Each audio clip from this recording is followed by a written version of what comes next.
todos y bienvenidos otra semana más a Espacio Europa aquí en Multicanal Radio. Perdonad porque continúo con esto, que como podéis ver modifica mi voz. Sé que es un poco coñazo, pero bueno, espero que pronto pueda recuperar mi antiguo estado de salud. Nada grave, pero bueno, pues sí, bastante molesto. La que está mal de salud, y esto ya lo sabemos, y que va dando bandazos como títere sin cabeza, es la Unión Europea, la Europa de la que tanto hablamos en este programa.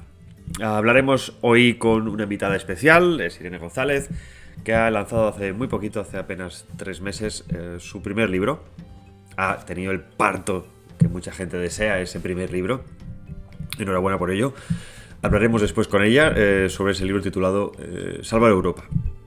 Y precisamente de Europa, que sabéis que hablamos en este programa, y volvamos a volver a hablar. Porque han pasado bastantes cositas interesantes. En ellas, bueno, lo primero, que creo que de más relevancia y más reciente, es que la Unión Europea por fin se ha pronunciado. Estamos hablando de casi 2 años después, repito, casi 2 años después de que se hiciera presión, de que se demandara a la Unión Europea, a la Comisión Europea, que se pronunciara respecto a la ley de amnistía, a la ley de autoamnistía, esa famosa ley de los 7 votos. Por esos 7 votos Sánchez tiene el roto, en los que, pues, realmente, literalmente, el presidente del gobierno se bajaba los pantalones y por lo tanto nos bajaba los pantalones a todos los españoles para conseguir esos votos que le apoyo para nombrarlo como presidente del gobierno, a cambio de servir en bandeja a los separatistas todo lo que ellos quisieran. Lo hemos visto con el tema de los pinganillos, lo estamos viendo con el tema, como siempre, de la economía, pero si es que había más líneas rojas posibles, una de esas líneas rojas era y es el tema de la amnistía. Ya se eliminó sus delitos, se ha eliminado los delitos de secesión, es decir, se ha hecho todo lo posible para que legalmente no hubiera forma de cogerlos por el pescuezo, y con esto ya sabéis que me quedo corto, pero lo último era encima que, además de eliminar todo lo que pueda pasar el día de mañana, salieran de rositas.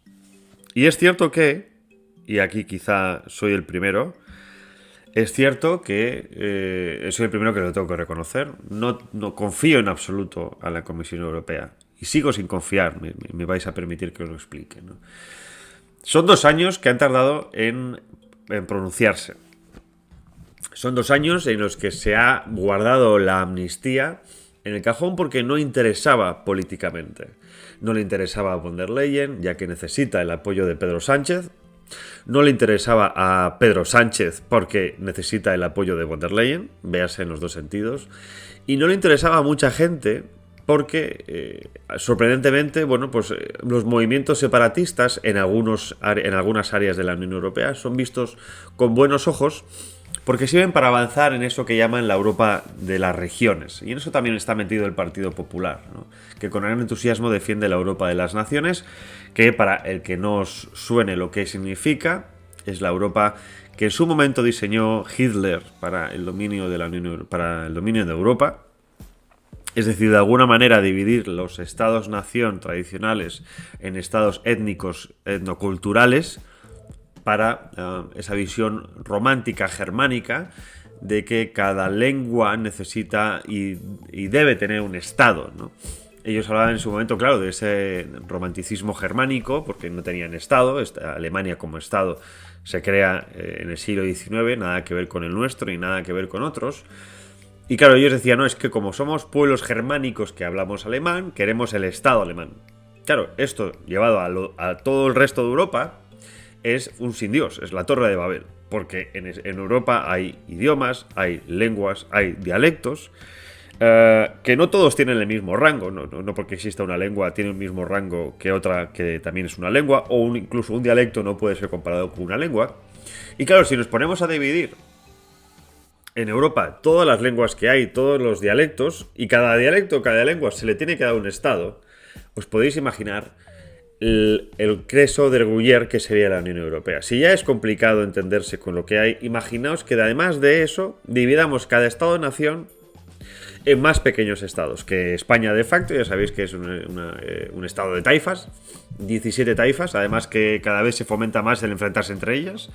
Divide et impera, ya sabéis que no hay nada inventado, o sea, está todo inventado y esta gente simplemente continúa con eso. Pero es que no solo es una idea nazi de control territorial, es que es una idea que además después llevaron los Estados Unidos de América, precisamente con la misma lógica. Es decir, cuanto más dividamos a Europa, más fácil será gobernarlos. Divide et impera. Y Bruselas, que supuestamente se construye sobre la voluntad y la comparecencia y la armonía de los estados europeos, sigue la misma lógica, porque dice Bruselas, y lo más lo dice con mucha sensatez, dice, oiga, es que yo para gobernar, cuantos más hay al otro lado, primero, más reparto el poder en pequeños sitios y por lo tanto más fácil me es a mí imponer ciertas cosas, porque no es lo mismo hablar con un emperador español o un emperador romano que con un emperador de la región de Tarragona, de Tarracensis. No sé si nos vamos entendiendo. Como siempre es más fácil entenderse con un dictador que con una democracia. Y es que en esto va la cosa. Vamos a trocear el pastel para que las ratas se peguen por las migajas, y mientras nosotros desde Bruselas ordenamos manu militari lo que se tiene que hacer.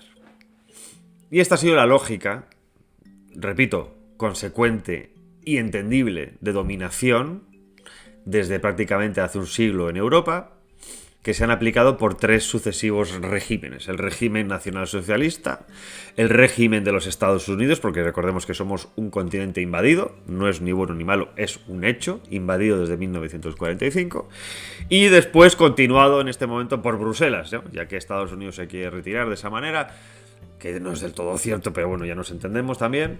Es Bruselas la que continúa la dominación a la que estamos sometidos los europeos desde hace más de un siglo. Porque aquí no hay Dios es libre desde la Revolución Masónica de Francia, ¿de acuerdo?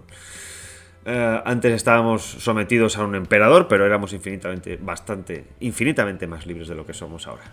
Y esto no lo voy a abrir el melón al debate. Pensad muy bien lo que estoy diciendo, para que entendamos el calado de la sociedad en la que estamos metidos, ¿no? Éramos mucho más libres antes que ahora. Pero bueno. Y esto, que se sabe, y que se sabe a dónde vamos, porque no estamos explicando nada nuevo. Es decir, no estamos descubriendo las pirámides de Giza ni nada por el estilo, ¿no? O sea, esto ya sabemos que 2 más 2 es 4. Y que todo lleva al mismo sitio, aunque por diferentes caminos. Ya sabemos que todos los caminos llevan a Roma. Y es que a la Roma y nada celestial nos quieren llevar. Y entonces en esto que pues hay algunos cambios y algunos movimientos importantes de mencionar. Bueno, respecto a la amnistía, perdonad, la Unión Europea se ha pronunciado diciendo que es una autoamnistía. El Tribunal Europeo de Justicia se va a pronunciar por primera vez el 18 de julio. ¿Esto sin duda es un logro? Sí. Pero no me fío que esto sea el fin. Porque este espaldarazo, o sea, esta bofetada en la cara al Partido Socialista es una bofetada en la cara a los separatistas. Y esto debería dar pie a iniciar la eliminación de la política de los partidos separatistas de toda Europa. Si esto fuera realmente consecuente. Es decir, si estás prohibiendo una amnistía de facto con tonos separatistas en un país como es España, con todo lo que han hecho, y que hay una violación obvia del Estado de Derecho, el paso consecuente sería prohibirlo, no solo en España, sino en el resto del continente europeo. Esto ya sabemos que no va a pasar, ojalá pase. Pero no sabemos que con la actual Europa no va a pasar. No va a pasar. Por eso digo que soy bastante escéptico. ¿Es un paso? Sí. También es cierto, y aquí nos tenemos que dar una palmadita en la espalda a todos nosotros, y es que la presión que hemos hecho desde hace años funciona. No solo desde los medios de comunicación, sino desde ciertos partidos políticos, desde la sociedad civil, etcétera, etcétera, etcétera. Es decir, que todo lo que hacemos cada uno de nosotros en nuestros pequeños ámbitos funciona. Esto es un espaldarazo importante. ¿De acuerdo? A nosotros. Daos una palmadita ahora mismo. Coged ahora mismo y nos dais una palmadita. Y si estáis con alguien, le dais una palmadita en la espalda a esa persona. De verdad. Enhorabuena por el trabajo de presión que estamos haciendo. Hay que continuar con esto. Porque, aunque no lo veamos a corto plazo, a largo plazo se va viendo. ¿De acuerdo? Así que ánimo, ánimo. Apreteu, apreteu. Y bien, bastantes cambios ha habido. Por ejemplo, la victoria en las elecciones del candidato polaco a la presidencia del país. ¿De acuerdo? Es importante. Ha ganado un conservador, por muy poco, pero significa que va a poder marcar cierto ritmo en la política polaca. Eso significa que quizá se empiece a recuperar el grupo de Visegrado tan importante para la defensa de la independencia en Europa. Después ha habido este lunes, ha habido un evento de los Patriots en Francia, en el que lamentablemente pues Santiago Abascal ha demostrado que es nulo en idiomas. Yo creo que es un error garrafal haber intentado hablar en francés sin ni siquiera preparárselo, y si se lo preparó, pues mejor no haberlo intentado, no haberlo hecho. Yo creo que esto hay que decírselo, es decir, no te metas en camisas de 11 varas si no sabes torear, ¿sabes? Si no sabes torear, Manolete, ¿para qué te metes, no? Lo digo con todo el cariño del mundo, decir, oye, que es que no todo el mundo sabe hablar idiomas, oye, si no lo tienes ese don, que no pasa nada, simplemente dedícate a otra cosa. Sobre todo porque es que lo que has dicho, que es muy importante, porque el mensaje de Abascal fue importante, además de hecho fue el tercero en hablar, o sea, habló después de... O sea, fue aclamado. Habló simplemente antes de los dos líderes del Frente Nacional. O sea, fue aclamado. Que te aclamen en Francia siendo español, creo que es un éxito, sin ningún lugar a dudas, ¿no? Pero creo que es importante evitar polémicas estúpidas, que sabes que van a minusvalidar tu mensaje. En este caso fue lo que pasó en Francia. Pero bueno, más allá de eso, los patriotas han mostrado músculo. Ha sido un primer aniversario de la grandiosa victoria en las elecciones europeas, que llevaron a la conformación del grupo Patriots, que es el tercer grupo parlamentario. Esto es importante entenderlo también porque, bueno, son las primeras piedras de un camino que veremos hacia dónde lleva. Pero el camino está marcado y es importante. Y, bueno, pues como vemos, hay algunos atisbos de por aquí, por allá, se salvará Europa, no se salvará Europa, qué fin, qué fan. Hay ciertas pérdidas, pero hay ciertas ganancias, hay batallas identitarias, hay batallas espirituales. Y de todo esto un poco es lo que vamos a hablar ahora a continuación, después de la publicidad, con nuestra invitada de hoy, Irene González, que es jurista, columnista en Voz Populi, y ha escrito este libro que salva Europa. Importante libro, creo que es un libro que viene muy bien en el momento. Es un libro, como nos va a explicar ella, que enciende el espíritu del combate, que yo creo que es necesario, más necesario que nunca, porque repito, lo que estamos haciendo funciona. Esto no son palabras vacías que se las lleva el viento, no son palabras para regalar el oído de nadie.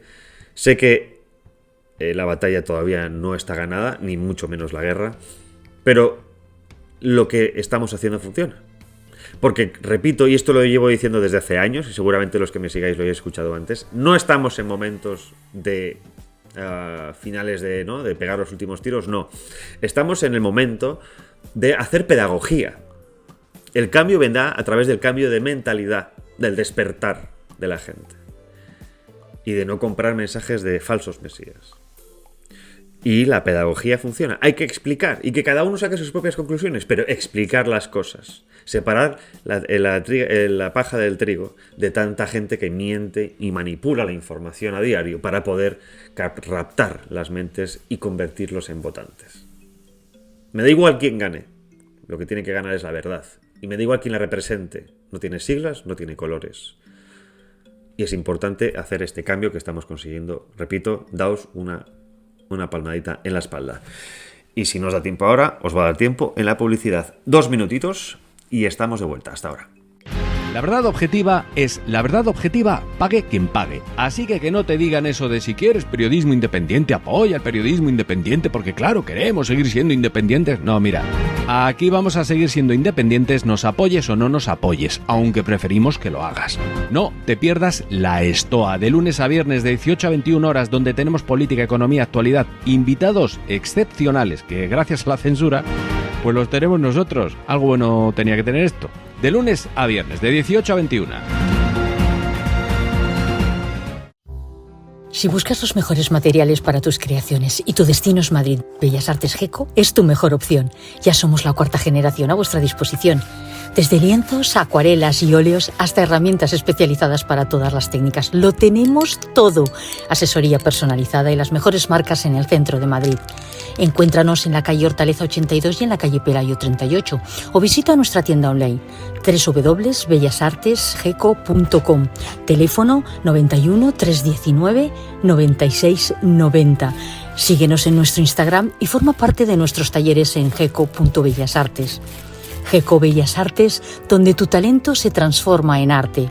Inspírate, crea y vive el arte con nosotros. Eservín. 910-708-190. Expertos en jardinería. Limpieza de comunidades y conserjería. Eservín. 910-708-190. También puede escribirnos a info@eservín.com. Usted a lo suyo, que de sus instalaciones nos ocupamos nosotros. Contrátenos y le haremos a su comunidad un estudio de viabilidad y coste de autoconsumo energético mediante placas solares. Un nuevo magazine de lunes a viernes de 12 a 2 de la tarde. A mi manera. Aquí en Multicanal Radio. Presentado por Alina Santamaría. A mi manera es un nuevo estilo de programa compartiendo con todos ustedes una perspectiva única sobre temas de actualidad, cultura, entretenimiento y estilo de vida. Tenemos muchísimas secciones, noticias curiosas, recomendaciones de libros, corazón, tips de salud y bienestar y, por supuesto, la mejor música para alegrar tu día a mi manera.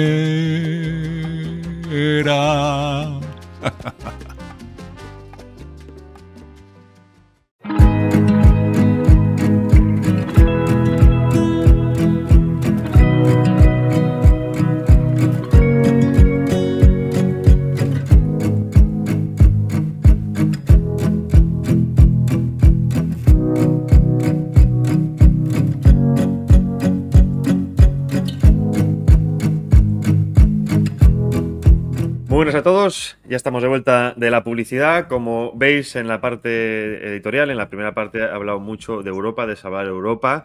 Es algo que están hablando mucho los grupos patriotas, pero tenemos hoy con nosotros a una escritora que precisamente ha hablado de este tema en un libro que salió hace 3 meses. El libro es Salvar Europa, de la editorial Ciudadela, y ella es Irene González. Irene González es jurista, es columnista en Voz Populi, seguramente muchos la hayáis leído, y ahora pues es escritora. Ha parido este libro, este maravilloso libro, Salvar Europa, en el que habla precisamente de los problemas de nuestro tiempo, no solo a nivel nacional, sino a nivel continental, porque Europa, como bien sabéis, no solo es un continente, es una civilización, se puede hablar así, y de esto hablaremos hoy, debatiremos, discutiremos, pero eso es lo bonito de todo esto. Irene González, muchísimas gracias por estar aquí con nosotros. Muchísimas gracias, Javier, por la invitación. Bueno, antes de empezar, tengo que pedirte disculpas públicas porque sé que hace un tiempo, bueno, pues hice un comentario, un tuit que no te sentó mal. Me llamaste liberal. Ya, exacto. Por eso pido disculpas. No, ya sabes que fue sin mala intención, pero bueno, pues creo que aprovecho este espacio para hacer penitencia pública. No es necesaria. No son necesarias. No, porque Irene es una Dinoy y eso pues hay que agradecerlo, ¿no? Pero bueno, ya he hecho la humillación pública por mi parte. Te hago la pregunta obligatoria. Pedir perdón, una cosa. Pedir perdón nunca es una humillación, sino a mí que esto en serio de verdad no es necesario. Hablo en términos genéricos ya. Pero cuando alguien dice perdón de verdad, que no hablo de ti, no hablo de este caso. No, porque este perdón es de verdad, ¿eh? Es conmovedor. Es conmovedor porque últimamente, o los últimos años, yo lo que menos voy soportando en la vida es la soberbia, ¿no? Y es muy bonito, ¿no? Reconocer, no hablo de ti, insisto, lo digo, hablo de mí, que yo tengo que estar todo el día pidiendo disculpas y pidiendo perdón. Y bueno, no es nada humillante, al revés. No, me gusta esto que dices porque me recuerda a mi editor espiritual, Elías, un fuerte abrazo, que siempre dice que lo peor es la soberbia y la vanidad, ¿no? Son los principales pecados, y es cierto. Totalmente. Precisamente que yo creo que una de las cosas que peca Europa es la soberbia y la vanidad en otros aspectos. Pero bueno, hablaremos de eso hoy largo y tendido. Pregunta obligatoria por el titular del libro. El título de tu libro es ¿realmente se puede salvar Europa? ¿Eres optimista? ¿Eres pesimista? ¿Cómo ves el futuro para nosotros? El libro, a pesar de que es complicado para muchas personas, porque la verdad siempre es complicada, especialmente la que es dura, y pretende hablar de la verdad sin ningún tipo de concesiones, si no fuese optimista al final y si no tuviese realmente esperanza, no me hubiese molestado ni siquiera en escribir este libro y no me molestaría en intentar salvar Europa, si no hubiese huido, no sé si a otro planeta o a no sé dónde, pero desde luego, mientras que uno tenga ganas de luchar, significa que ama, ¿no? Porque uno solamente lucha por aquello que ama realmente y mientras que uno ame de verdad, siempre hay esperanza, ¿no? Y yo creo que en Europa todavía, aunque haya muchos lugares que están completamente perdidos, bueno, hay otros que aún no lo están. Por ejemplo, España, a pesar de, en serio, el derribo moral que hay en este país, pero yo creo que el pueblo, aunque las élites estén completamente corrompidas, yo creo que no estamos perdidos en lo que a nivel de pueblo, al menos todo se refiere. Aún quedamos, yo creo que un retén suficientemente fuerte, valioso, que no deberían de menospreciar los malos. Me gusta esto porque coincide siempre con esa frase de, ¿no? Como decía Chesterton, la civilización siempre la acaban salvando un grupo de soldados, ¿no? Y además es cierto que esto, el verdadero soldado no es el que lucha por lo que tiene enfrente, no es porque odia lo que tiene enfrente, sino que ama por lo que tiene detrás. Te pregunto con esto, ¿qué tenemos detrás? Porque a veces, y lo digo mucho también en las entrevistas y en los comentarios, ¿no? Es decir, ¿quiénes son los nuestros? ¿Qué tenemos detrás? ¿Realmente estamos salvando el todo, una parte? ¿Con qué te quedas? La verdad es que cuando empiezas a escuchar gente en redes, especialmente de la parte más progre o centro progre, hay veces que se te quitan las ganas de salvar nada y hay veces que se te quitan las ganas de luchar y buscar algún tipo de playa perdida, ¿sabes? En algún lugar y pescar y estar allí. Pero ¿quiénes son los nuestros? Es que no solamente se trata del nosotros, es que antes de llegar al nosotros creo que es necesario ir a quiénes somos nosotros mismos, ¿no? Yo creo que en Europa especialmente la gente no sabe quién es, cree que realmente la identidad europea son unas instituciones burocráticas, laicistas, y la gente no sabe ni siquiera quiénes son ellos mismos. Entonces, cuando tú tienes esa pérdida de orientación absoluta, que esto no viene de las últimas décadas, sino que viene especialmente desde la Revolución Francesa, claro, no sabes por qué luchar porque ni siquiera sabes quién eres tú, qué es Europa, algo diverso, algo inclusivo. Yo tengo que luchar por esa identidad que trae a todo el Magreb dentro de Europa.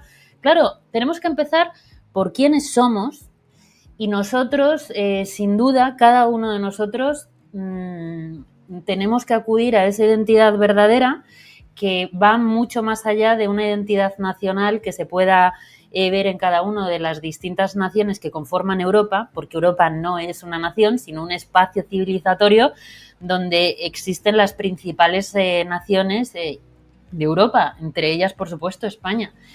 Y una identidad esencial que desde luego en Europa ha sido erradicada en el espacio público, empezando por los propios, es la identidad cristiana. Entonces, cuando me preguntabas antes si tengo esperanza en Europa y quiénes somos nosotros, bueno, es que no podemos entender qué es Europa, quiénes son las distintas naciones que conforman nuestra civilización y ni siquiera quiénes somos nosotros si no entendemos que nuestra civilización ha sido construida alrededor de la cosmovisión cristiana, que es de un Dios que por amor se hizo hombre, a diferencia de aquellos hombres que se creen dioses y le expulsaron, haciendo que el nuevo Dios de nuestro tiempo posmoderno fuese el Estado. Entonces, claro, eso te cambia radicalmente la forma de ver el mundo, la forma de entenderlo, de saber por lo que luchar y entender que hay unas virtudes cristianas, como es la dignidad de la persona, el bien común, que no es lo mismo que el interés público, que ese es el interés del Estado, la justicia y la verdad. Todas ellas son virtudes cristianas que están, por supuesto, muy por encima de leyes que quieran hacer malos hombres desde las instituciones, como sea el Estado, como sean las organizaciones supranacionales de la Unión Europea. Nosotros no podemos ser esas personas absurdas, inmanejables, que identificamos la moral con lo legal, especialmente cuando viene de gente que sus valores son sus intereses económicos e incluso los de terceros. Entonces, empecemos por recuperar cuál es nuestra identidad personal, que no puede entenderse, desde luego, sin el cristianismo. Se crea o no se crea en Dios. Luego iremos a la parte de la identidad religiosa y la suplantación a la que estamos siendo sometidos. También hablas de esto en el libro, el tema de la inmigración. Pero con el tema, has mencionado precisamente algo muy importante, ¿no? Al menos me lo parece a mí, que yo creo que además, sobre todo para evitar confusiones políticas, que hoy estamos inmersos en un mundo de confusiones, ¿no? Has dicho, claro, que la adoración del Estado, ¿no? Entonces, el Estado es una creación moderna, pero esto no es un alegato liberal, entiendo, porque precisamente antes no había Estado y no había ese liberalismo que tenemos hoy en día. Hoy hay Estado y hay un liberalismo casi como una especie de falsa dicotomía entre Estado y no Estado, ¿no? O entre mercado y Estado, que yo creo que es un debate que hace tiempo se superó, pero pues los implicados, los que viven del Estado y los que creen que viven del mercado, continúan con ello. Y hay una parte muy interesante, bueno, creo que además es la parte principal de tu libro, la primera, en la que hablas con que la democracia liberal no es el fin de la historia. Es decir, tú estás refutando, muy bien refutado además, el mismo concepto de Fukuyama, que es el mundo en el que vivimos hoy en día. Es el paradigma de Fukuyama.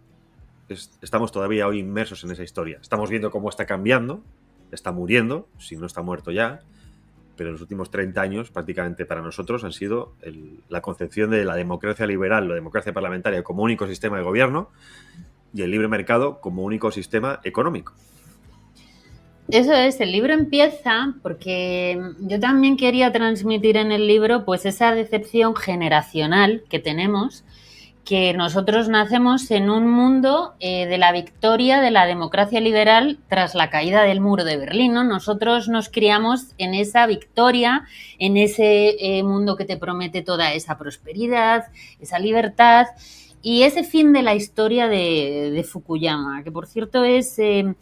Bueno, ahora lo comentamos.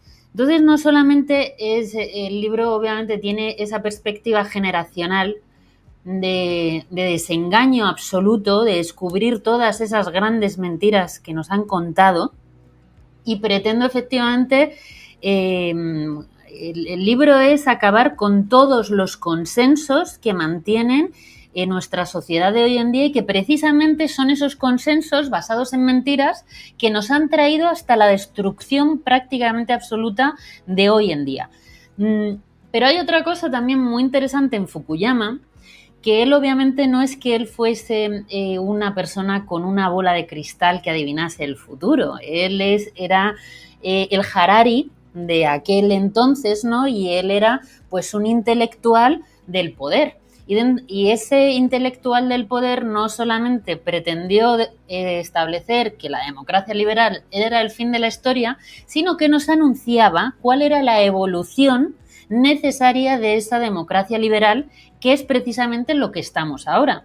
Como entendían que ya no iba a haber luchas de ideologías, porque ya todo el mundo se iba a rendir pues a ese liberalismo de mercado, que ahora hablamos en qué realmente se ha convertido eso con el globalismo, él anunciaba que lo natural es que los estados se transformasen en tecnocracias, que es en lo que estamos precisamente ahora. El gobierno ya, a través de la inteligencia artificial, es el que va a poder tomar decisiones porque toma decisiones mejor que nosotros. En nombre de la ciencia, en nombre de los expertos, ya la democracia ni siquiera va a tener sentido. Se va a refrendar, a lo mejor te convocan cada 4 años, pero para refrendar realmente ese gobierno técnico. Y gracias a la tecnología, pues esa gobernanza técnica que hablan precisamente en Europa va a tener un poder absoluto que jamás ha conocido el hombre, porque va a tener un alcance como nunca se ha conocido en la historia de la humanidad.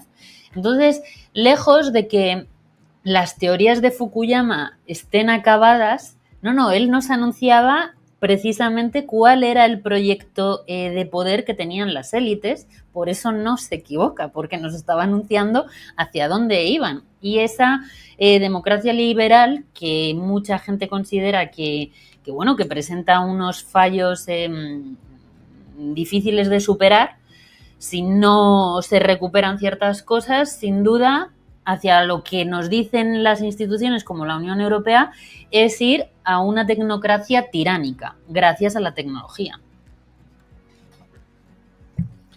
Y no sé si...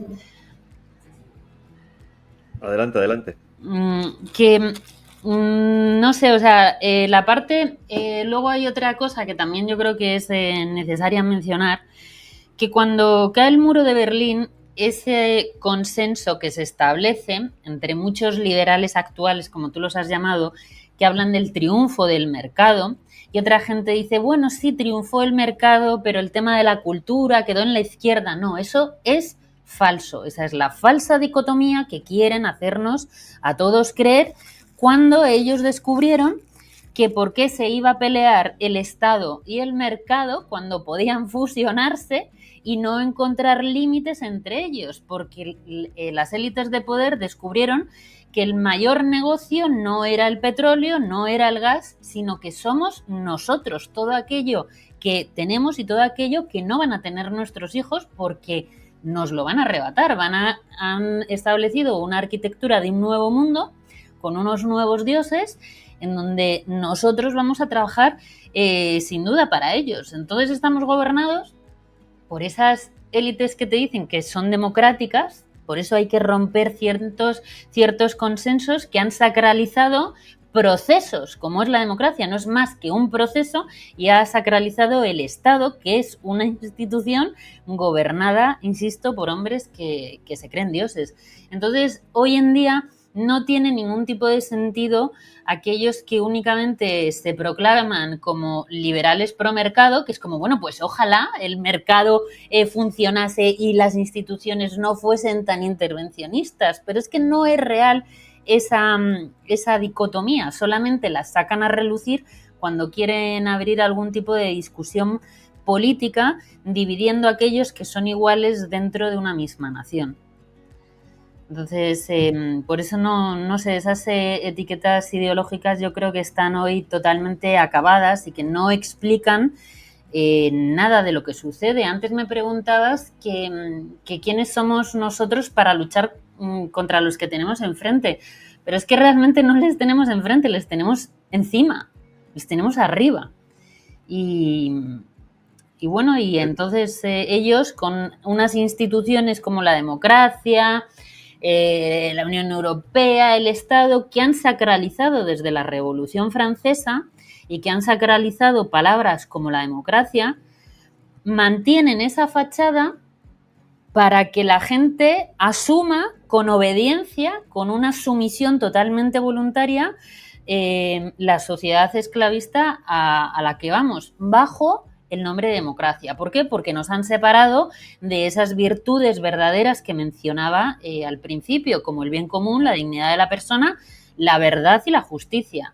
Entonces, este libro es bastante un camino de intentar sacar a relucir la verdad, porque creo que en nuestra sociedad estamos manchados de mentiras. O sea, todos los consensos de verdad sobre los que desde que te levantas por la mañana no hay una discusión política que se desarrolla dentro de un mismo marco. Bueno, pues hay que derribar todos esos marcos de mentira y perder el miedo a decir la verdad.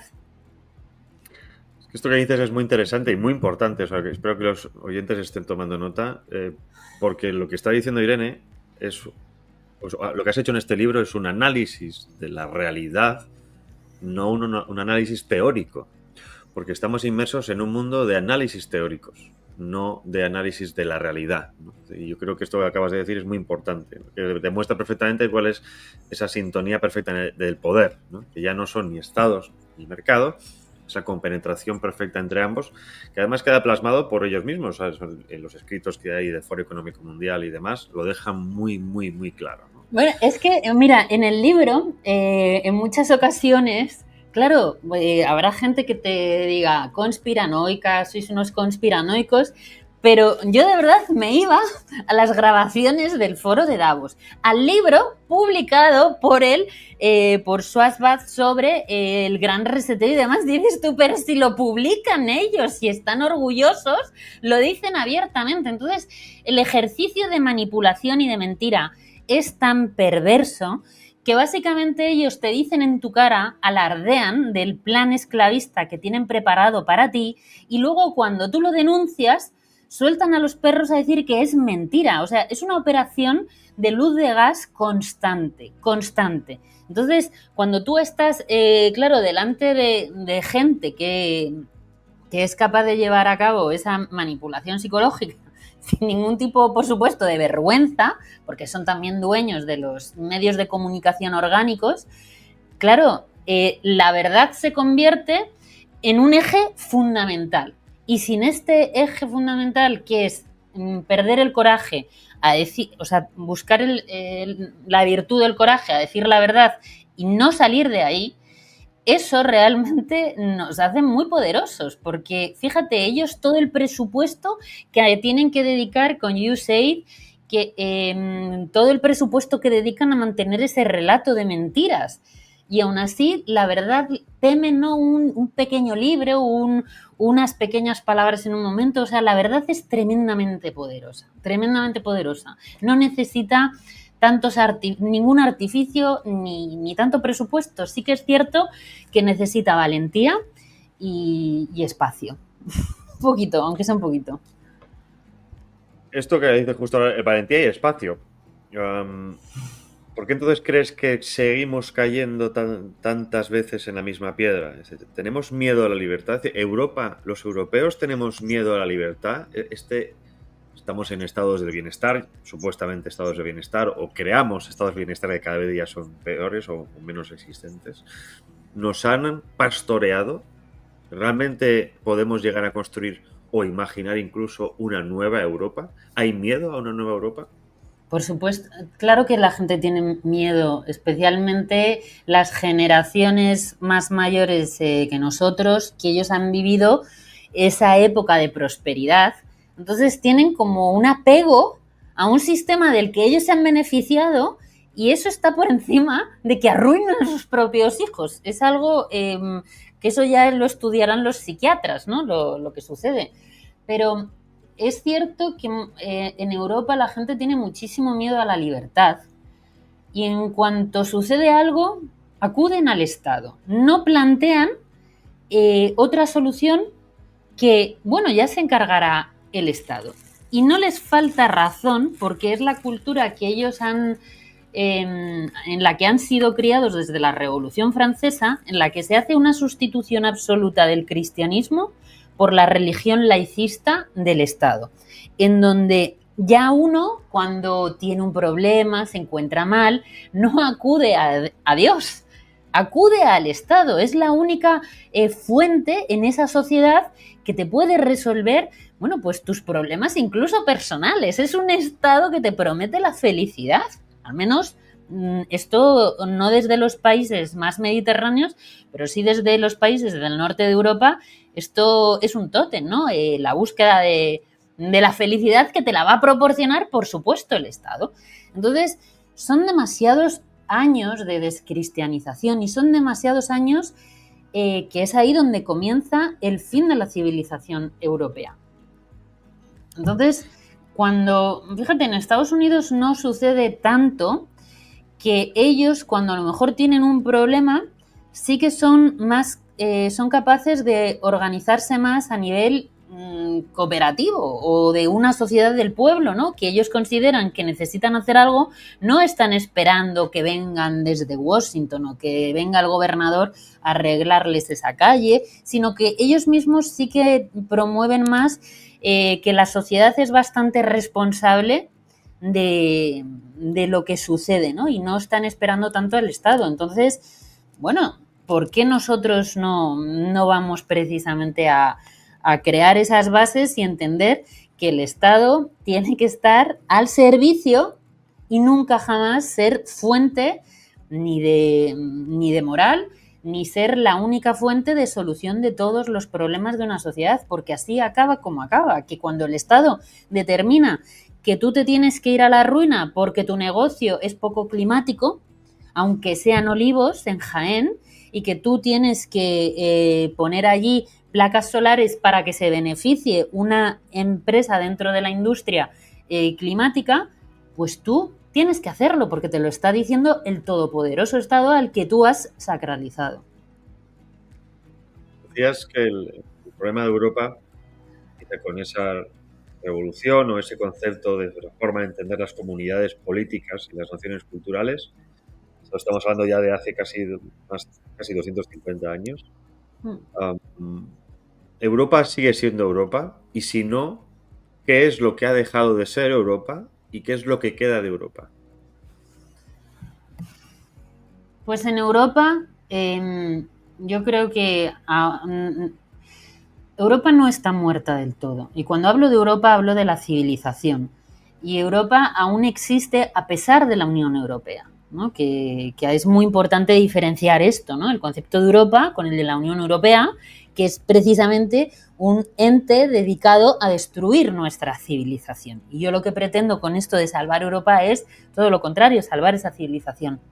Yo creo que hemos llegado a un punto tan peligroso, tan metido dentro del pozo, de ese abismo cercano al no retorno, que muchas personas sí que son conscientes y está habiendo un nuevo resurgir en muchas partes de Europa, especialmente de la mano de la Europa católica, levantando, o sea, a mí cuando me preguntan, bueno, pero es que Europa no se puede salvar, bueno, ¿qué podemos hacer nosotros?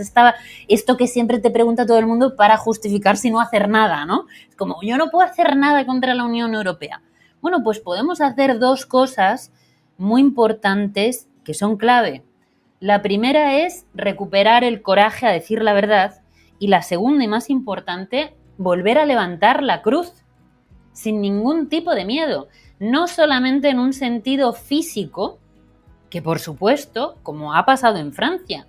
En Francia se dedicaron a quemar cruces, a quemar iglesias, a perseguir a los católicos. Es un país que desde el genocidio de la Vendée en la Revolución Francesa hasta la ceremonia de los Juegos Olímpicos que se produce el verano pasado, todo ese periodo, que además lo menciono en un capítulo del libro, ¿no? Para una especie de cerrar el círculo de persecución, no es casualidad que sea uno de los países más islamizados y que probablemente ya sea tarde para ellos.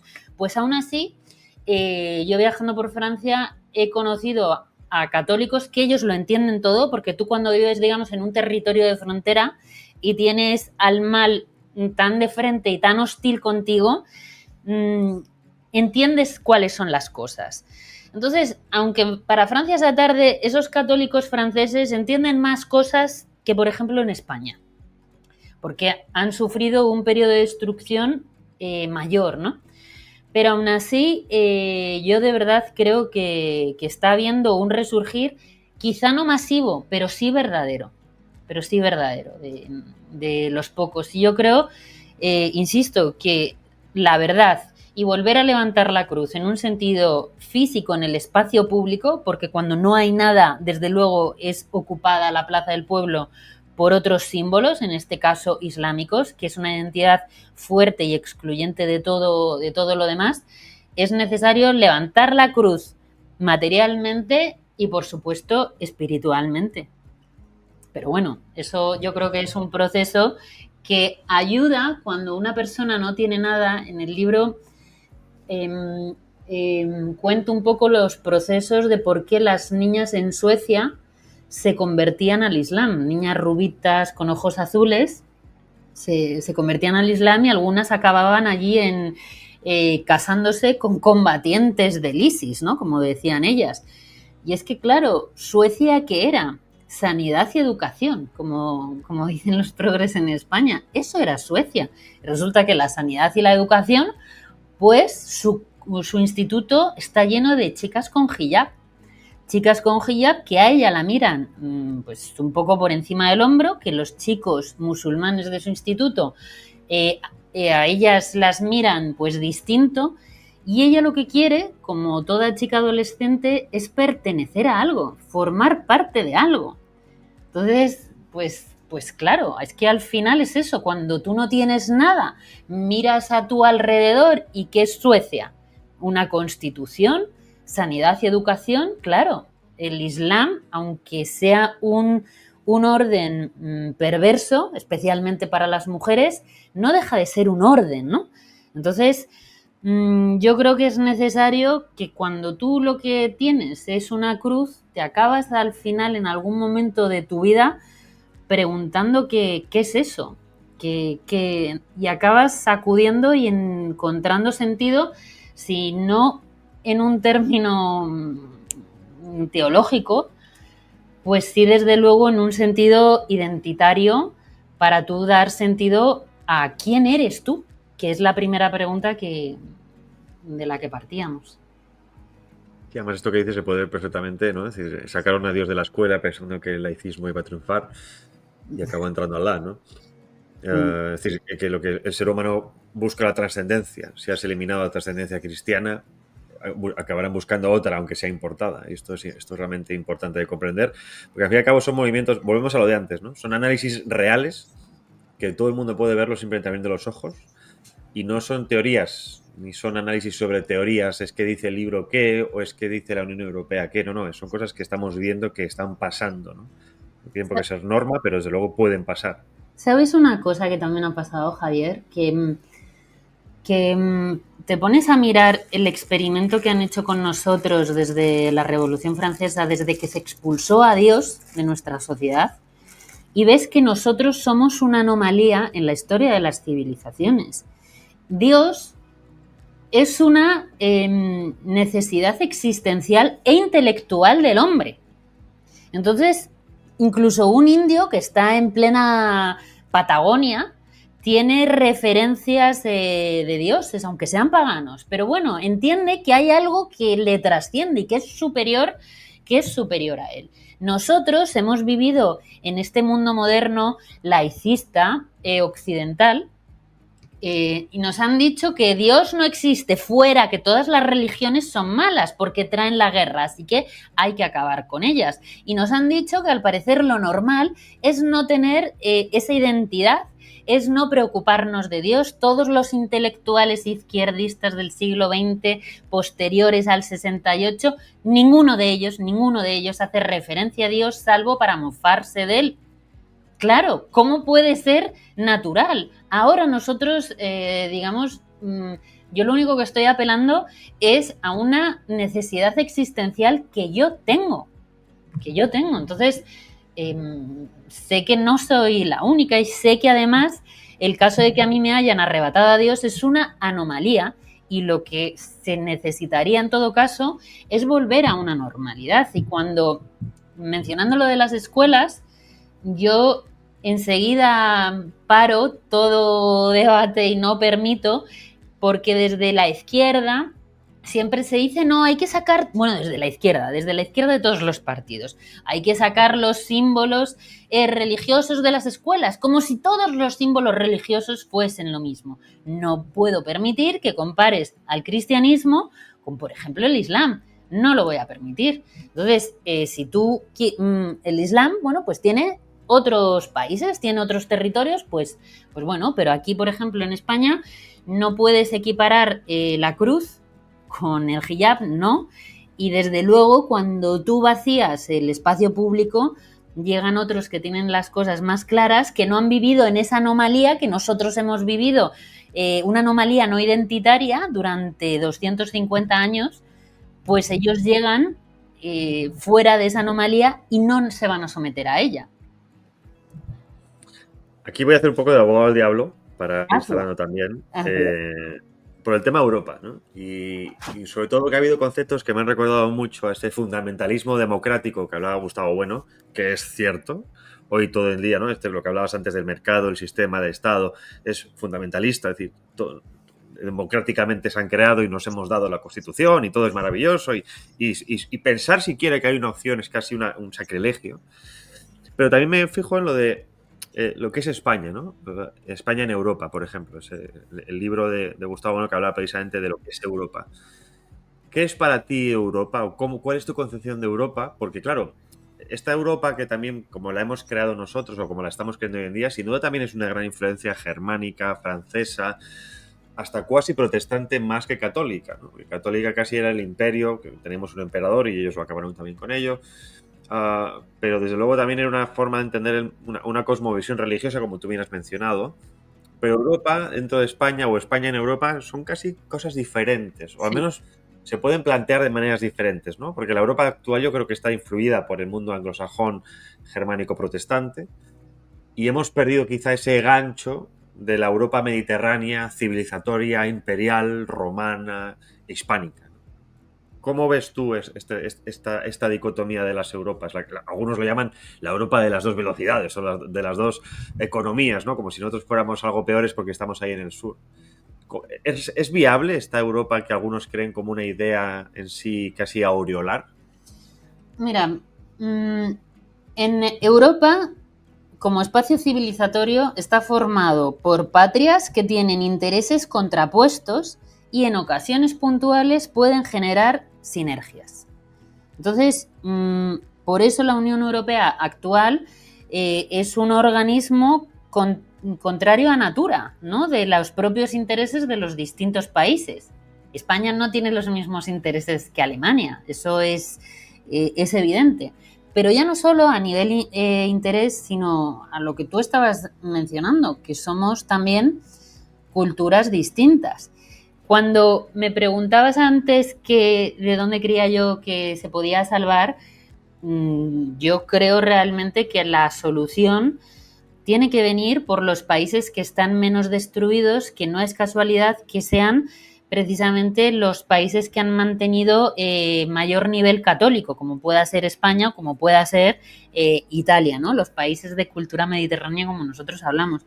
Lo que sucede es que España, a diferencia de Italia, lleva décadas mucho más perdida a lo que es a nivel de política exterior, sin hacer absolutamente nada en favor de los intereses nacionales y de los intereses de los españoles, sino los intereses de terceros y los intereses de enemigos de España. Entonces, dentro de las distintas velocidades que pueda haber en Europa o de las distintas culturas, la situación de España es especialmente grave. Urge no un gobierno de concentración, como dicen algunos, sino un gobierno de carácter patriótico, en el sentido que se reviertan todas aquellas decisiones que han ido a eliminar toda prosperidad de la nación en favor de nuestros enemigos, como es Marruecos, y a construir aquellos puentes que son necesarios para que nosotros sí podamos prosperar con aquellos países que tienen sinergias, como pueda ser, bueno, construcción de canales energéticos con Italia, ya que Francia, país históricamente también que bueno, tiene sus rencillas con España y siempre nos está poniendo la zancadilla, impide en muchos sentidos bueno, que España también prospere. Entonces ahora mismo estamos como en una especie de isla entre Francia y Marruecos, y con unas élites completamente vendidas al mejor postor extranjero y además vendidas barato, que es ya lo peor de todo, ¿no? De lo que pasa en España. Entonces, yo a pesar de eso creo que, como te mencionaba antes, las élites españolas sí que están perdidas y podridas, pero yo creo que quedamos algún retén todavía. No sé si qué pasará con ese pequeño retén, pero bueno, espero que vaya habiendo un resurgir y una mayor conciencia de eso que tú mencionas. Sé que la solución de salvar Europa no va a venir por Alemania, no va a venir por Reino Unido, que es un país que está completamente destruido, arriba en la élite y abajo en el pueblo. Francia, aunque hay un resurgir, es un resurgir que es terriblemente minoritario en comparación con la enorme población laicista que odia todo lo relacionado con el cristianismo y la sociedad islámica y africana. Entonces, bueno, está difícil, pero ¿quién dijo que fuese a ser fácil? ¿Quién dijo que fuese a ser Claro, fácil? me gusta la frase de Dios da sus mejores batallas, sus peores batallas y sus mejores soldados. Y no hay que olvidar que efectivamente nosotros, en todo caso, seríamos soldados y que los que tenemos enfrente o arriba, lo único que tienen son mercenarios. Y a esos se les puede ganar. Así es, no todo es el dinero. Además vale un puñado de gente convencida que un montón de mercenarios. Sí. Irene, se nos acaba el tiempo. Muchísimas gracias. Me gustaría recordar a los oyentes tu libro, Salvar Europa, Editorial Ciudadela. Lo podéis comprar en Amazon, si no me equivoco, ya por la segunda edición. Sí, Has estado más recientemente firmando en la Feria del Libro. Sí. A pesar de los problemas que han puesto y que si refugios climáticos y demás y que hace mucho calor, con lo que ha hecho toda la vida. Pero bueno, es un éxito y me alegro mucho que hayas escrito esto, de verdad, y sobre todo desde un punto de vista inconformista, ¿no? Porque no es ni el típico coñazo que estamos acostumbrados de algunos que cuentan lo típico de siempre, ni es el análisis de o si Estado o mercado, es otra cosa, yo creo forma que de nutrir el alma un poco del guerrero que todos llevamos dentro y animar a defender antes de desaparecer, ¿no? Porque el camino sin duda es ese.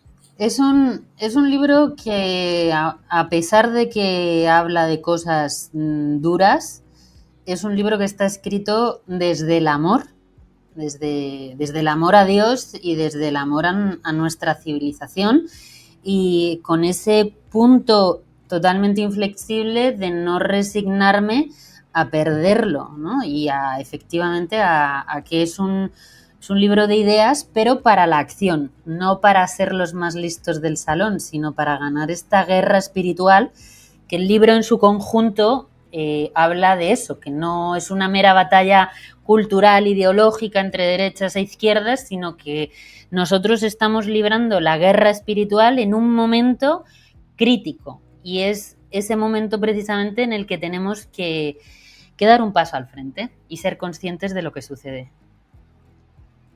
Pues nos quedamos con tus palabras, Irene. Muchísimas gracias otra vez por estar aquí en Espacio Europa. Suerte con el libro, no hace falta porque ya lo estamos viendo, pero esperemos que llegue a más y más gente. Apoyaremos en todo lo que podamos la promoción del libro y que vengan más como este después. No sé si como este, pero que vengan más. Muchísimas gracias, de verdad, Javier, por el tiempo, por el espacio y por la generosidad de tus palabras. Nada, hasta pronto, como siempre. Un fuerte abrazo. Un abrazo. Te invitamos a escuchar Startup Olé Radio, el programa líder de emprendimiento, startups e inversión de España, aquí en Multicanal Radio, todos los viernes de 5 a 6 de la tarde. Entrevistas, noticias y tertulias. Presenta y dirige Emilio Corchado.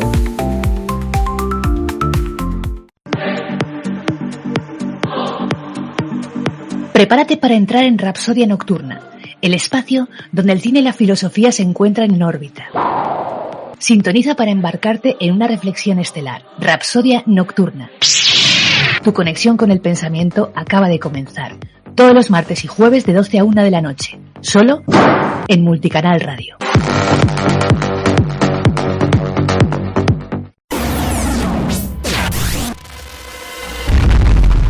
Cuando las noticias dan miedo, los que las contamos tenemos que dar más miedo. Multicanal Radio. Bueno, pues habéis visto a Irene González, tremenda autora, tremenda escritora y tremenda analista, porque no es fácil encontrar a gente que no tiene pelos en la lengua. Ya sabéis que tengo debilidad por la gente así. Y de verdad, muchísimas gracias, Irene, por estas palabras. Gracias por tu libro. Recomendable para todos, por supuesto. Ya le estáis tardando en comprarlo. Y nada más. Nos vemos en una semana, que espero que esté mejor de estas sinusitis que me está matando. Y espero que no os moleste mi voz de gangoso que tengo. Disfrutad. Nos vemos la próxima semana. Un abrazo y hasta pronto.